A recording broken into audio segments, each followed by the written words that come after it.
जय श्रीराम पिलामाने आज आम चतुर्थ श्रेणीर आम परिवेश बहिर ऋतु बदले पाठर अभ्यास प्रश्न उत्तर गुड़िक करवा। ताहेले चल पिलामाने आरंभ करवा ऋतु बदलेर अभ्यास। 1 नंबर ऋतु उपरे की प्रभाव पड़िबो। क पृथ्वीर अक्ष कक्षतल सहित 23.5 डिग्री ढली न रहिले ऋतु उपरे की प्रभाव पड़िबो। आंसर पृथ्वीर अक्ष कक्षतल सहित 23.5 डिग्री ढली न रहिले उभय मेरु सूर्यंक ठारू समान दूर रहिबे।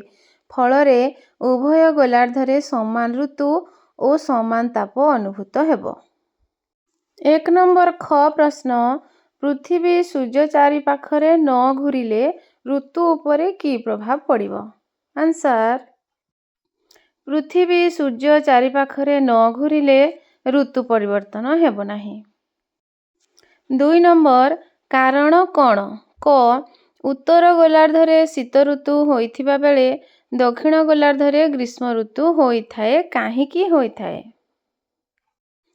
उत्तर गोलार्धरे शीत ऋतु होइथिबा बेले दक्षिण गोलार्धरे ग्रीष्म ऋतु होइथाए कारण उत्तर गोलार्ध सूर्यंक ठारू दूरेई जाइथिबारु सेठारे शीत ऋतु होइथाए एवं दक्षिण गोलार्ध आड़कू ढली रहिथिबारु सेठारे ग्रीष्म ऋतु होइथाए।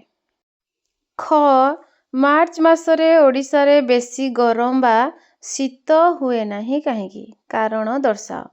आंसर मार्च मासरे उभय मेरु सूर्य ठारू समान दूरतारे रहिथाए फलरे उभय गोलार्धरे समान ताप अनुभूत हुए तेणु उभय गोलार्धरे मार्च मास बेलकू बसंत ऋतु होइथाए। एही कारणरू मार्च मासरे ओडिशा रे बेसी गरम बा शीत हुए नाही। ग नंबर प्रश्न मार्च और सेप्टेम्बर मासरे उभय गोलार्धरे बेसी गरम बा बेसी शीत हुए नाही काहेकि कारण कौन।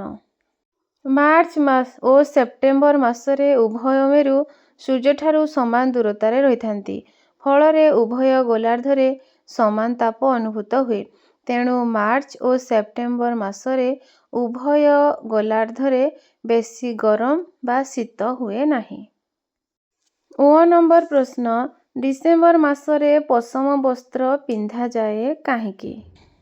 डिसेम्बर मासरे पृथ्वीर उत्तर मेरु सूर्यंक ठारू दूरेई जाइथिबारु सेठारे शीत ऋतु अनुभूत हुए तेणु लोकमाने शीतर प्रकोपरू रक्षा पाइबा पई पशम वस्त्र पिंधि थांती।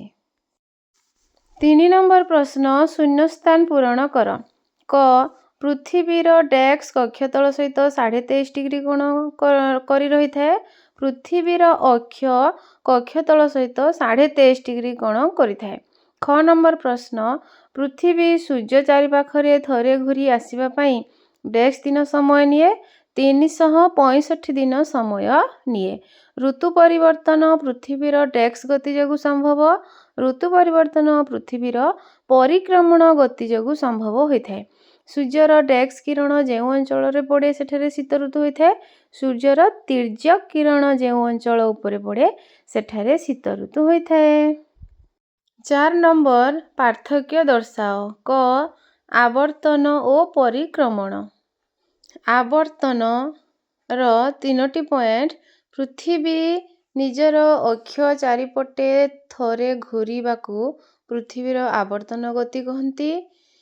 पृथ्वीर आवर्तन काल 1 दिन बा 24 घंटा पृथ्वीर आवर्तन जोगु दिन राति हुए। परिक्रमण पृथ्वी सूर्य चारिपटे घूरिबाकू परिक्रमण कहती। पृथ्वीर परिक्रमण काल 1 वर्ष बा 365 दिन पृथ्वीर परिक्रमण जोगु ऋतु परिवर्तन हुए। 4 नंबर ख प्रश्न वार्षिक गति और आह्निक गति।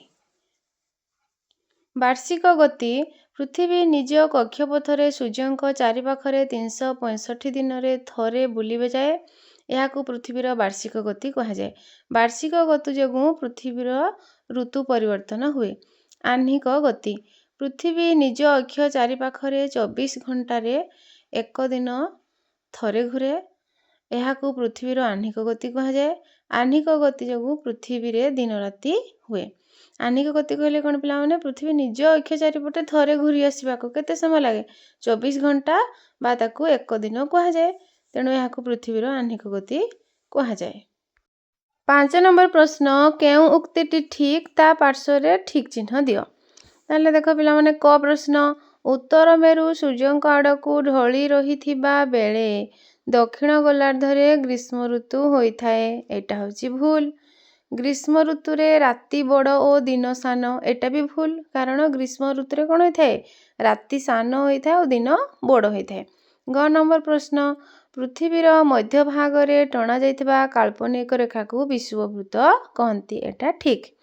ପୃଥିବୀର ଅବସ୍ଥାନ ଡିସେମ୍ବର ମାସରେ ଓ ଜୁନ ମାସରେ ଏକାପରି, ଏଟା ଭୁଲ। ବର୍ଷର ସବୁଦିନେ ଦିନ 12 ଘଣ୍ଟା ଓ ରାତି 12 ଘଣ୍ଟା, ଏଟା ବି ଭୁଲ। ଜୟ ଶ୍ରୀରାମ।